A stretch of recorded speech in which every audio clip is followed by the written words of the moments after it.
अस्सलाम वालेकुम जी। करीब आओ जी, ਤੁਹਾਨੂੰ ਇੱਕ ਚੀਜ਼ ਵਿਖਾਈਏ। ਬੜੀ ਨਾਯਾਬ ਜੀ ਚੀਜ਼ ਹੈ ਇਹ ਵੇਖੋ ਜੀ।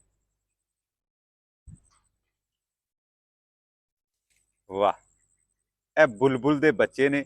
ਉਹਨੂੰ ਇੰਜ ਲੱਗਾ ਕਿ ਮੇਰੀ ਮਾਂ ਮੇਰੇ ਵਾਸਤੇ ਨਾ ਕੋਈ ਦਾਣਾ ਦੁਣਕਾ ਜਾਂ ਚੋਗਾ ਲੈ ਕੇ ਆਈ ਹੈ। ਤੇ ਇਸ ਤੋਂ ਵੱਡੀ ਗੱਲ ਕਿ 5 ਫੁੱਟ ਦੇ ਫਾਸਲੇ ਤੇ ਇਹ ਵੇਖੋ ਸ਼ੇਰ ਵੀ ਰਹਿ ਰਹੇ ਨੇ।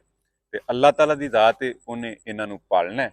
ਇਹਦੀ ਵਾਲਦਾ ਉਹ ਵੇਖੋ, ਉਹ ਕੋਨੇ ਦੇ ਉੱਤੇ, ਉਹ ਇਹਦੀ ਮਾਂ ਹੈ ਜੀ। ਉਸ ਇਹ ਇਹਦਾ ਬਾਪ ਆ ਦੂਸਰਾ, ਇਹ ਵਹਾਓ ਜੀ। ਉਹ ਮੂੰਹ ਦੇ ਵਿੱਚ ਵੇਖੋ ਕੋਈ ਨਾ ਕੋਈ ਦਾਣਾ ਵੀ ਲੈ ਕੇ ਆਏ। ਥੋੜਾ ਜਿਹਾ ਪਿੱਛੇ ਹੁੰਨੇ ਆ ਸ਼ਾਇਦ ਕਿ ਬੱਚਿਆਂ ਨੂੰ ਦਾਣਾ ਸ਼ਾਨਾ ਖਵਾਉਣ। ਤੇ ਉਹ ਆ ਗਿਆ ਆ ਗਿਆ ਆ ਗਿਆ। ਵਾਹ ਵਾਹ ਵਾਹ ਵਾਹ ਵਾਹ, ਐ ਸ਼ਾਬਾਸ਼।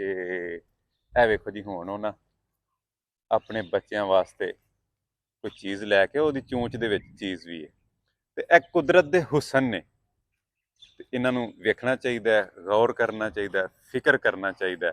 ਕਾਇਨਾਤ ਦਾ ਸਾਨੂੰ ਪਤਾ ਚੱਲਦਾ। ਜਿਸ ਤਰ੍ਹਾਂ ਮੂਸਾ ਨੂੰ ਫਰਾਉਨ ਦੇ ਘਰ ਪਾਲ ਲਿਆ ਸੀ, ਇਸ ਤਰ੍ਹਾਂ ਦਰਿੰਦਿਆਂ ਦੇ ਵਿੱਚ ਇੱਕ ਮਾਸੂਮ ਜਿਹਾ ਨੰਨਾ ਜਿਹਾ ਪਰਿੰਦਾ ਵੀ